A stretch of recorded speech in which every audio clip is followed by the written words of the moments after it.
Hello, welcome to this video where I go through my February TBR and I talk about all the books that I want to read in February. I am being very ambitious this month, but you know what? It's gonna happen. At least I'm trying to read most of them. The last book that I read in January, I just finished it yesterday, is Furyborn. Wait, did I finish it yesterday? I finished it the day before yesterday. Furyborn is a fantasy book that is so good. The second book to the Furyborn trilogy is Kingsbane, and I'm gonna read this first thing in February. I'm so excited. I already started reading. I am so excited to see where this series goes. It's basically about these two queens. One's a sun queen, one's a blood queen. The book goes back and forth between one of the queen stories and the other queen stories, and these are both like prophesized queens, and how people figure out that they're like these queens in the prophecies is that they have like all the elemental powers, whereas like other people who have magic will just have like one. But you start off the book not knowing which queen is which. Between the blood queen and the sun queen, one of them is supposed to destroy the world or prophesize to destroy the world, and one of them is prophesized to like save it. Even though both of their like stories are very far apart,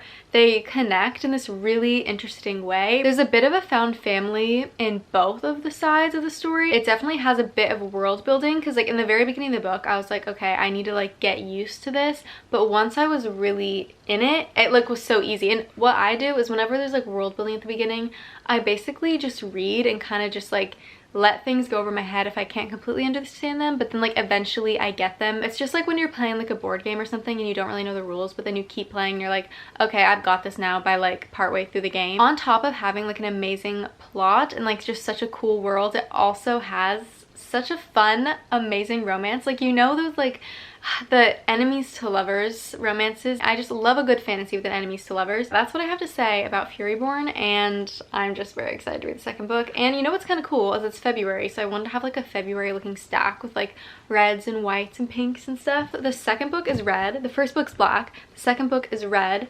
and the third book is white. So these are perfect to start reading in February. I'm probably going to read both of these in February, and these are like probably the most sure, some of the books that I'm most sure that I'm going to read because I'm just like already hooked on the story. Which brings me to my next book, which is also a fantasy. Bloodmarked is the second book of Legendborn. I think it maybe is going to end up being a trilogy, I'm not sure, but this is the second book, and the first book was amazing. Such a good fantasy book, and so I'm really excited to get reading on this one. The premise of Legendborn is this girl goes to a school that has like this secret society where people, they basically just like hunt demons, I'm pretty sure. They're like these monster creatures and they're hunting them, and she sees something go down. She's supposed to have forgotten about it, but she doesn't end up forgetting, and that's because she has a power of her own. Her mom died and there was a lot that was hidden from her about herself. She kind of learned more about that by like going through her ancestors' past and going and just like seeing all these different stories unfold. And she also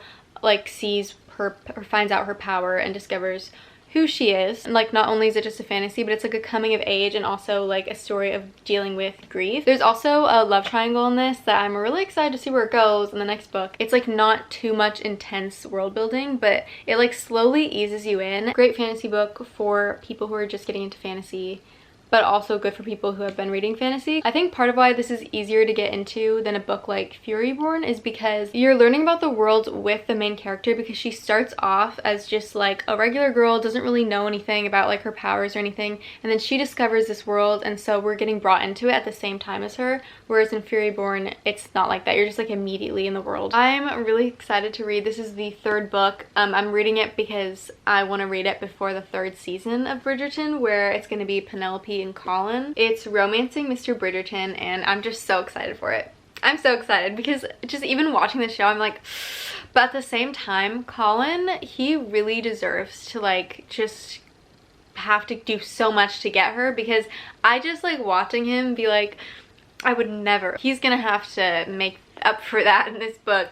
We'll see. But part of why I was like, okay, I definitely am reading this month, besides me just being like really excited about it, is that it's like romancing Mr. Bridgerton, so it's got that like Valentine's Day theme. I think this is finally the month where I read Magnolia Parks. A lot of people describe this, I've heard it described a lot as Gossip Girl, but in England, like British Gossip Girl. is how I've heard it described a lot. A bunch of rich kid drama and toxic romance. For me and toxic romance, sometimes I can find it really, especially in like mafia or like dark romance books, I could be totally like, yeah, sure.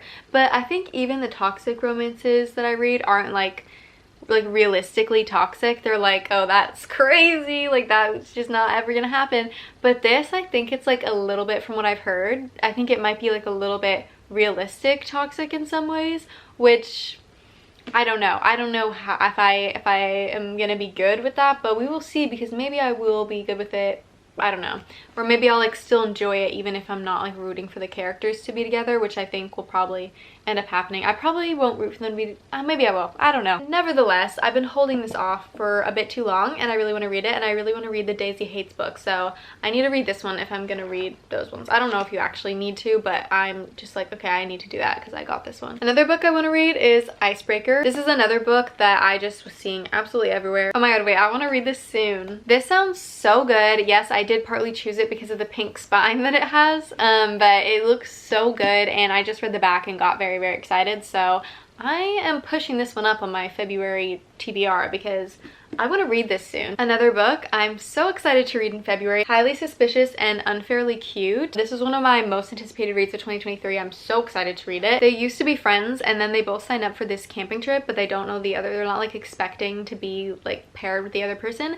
and then they end up spending a bunch of time together. They both used to be friends, but then he kind of ditched her because he was like, oh, too cool, you know, that sort of thing. But then it says they're forced to work together for a grand prize. Super excited for this one. It looks like it's gonna be really good. YAs are just like so refreshing to me sometimes, especially if I'm reading a bunch of fantasies. After that is like the perfect time to read a good YA. Next up is Before We Were Strangers. This one has been on my TBR for a while now. It's one that I really am completely sure that I'll like because it has everything that I like: childhood best friends to lovers, second chance romance. I think it's childhood best friends to lovers, second chance romance, just heartbreaking enough to make an impact but like not to leave you sobbing. That's what I'm thinking this book might be like, and if it is like that, I'm gonna be obsessed with it. I'm gonna love it. So those are all of the main ones on my TBR, but I also do have The Stolen Heir coming in the mail because that's the book that follows The Cruel Prince, and it's like a spin-off series of that. So I'm probably going to be super excited when I get that in the mail and want to read it as soon as possible because I just love that series so much that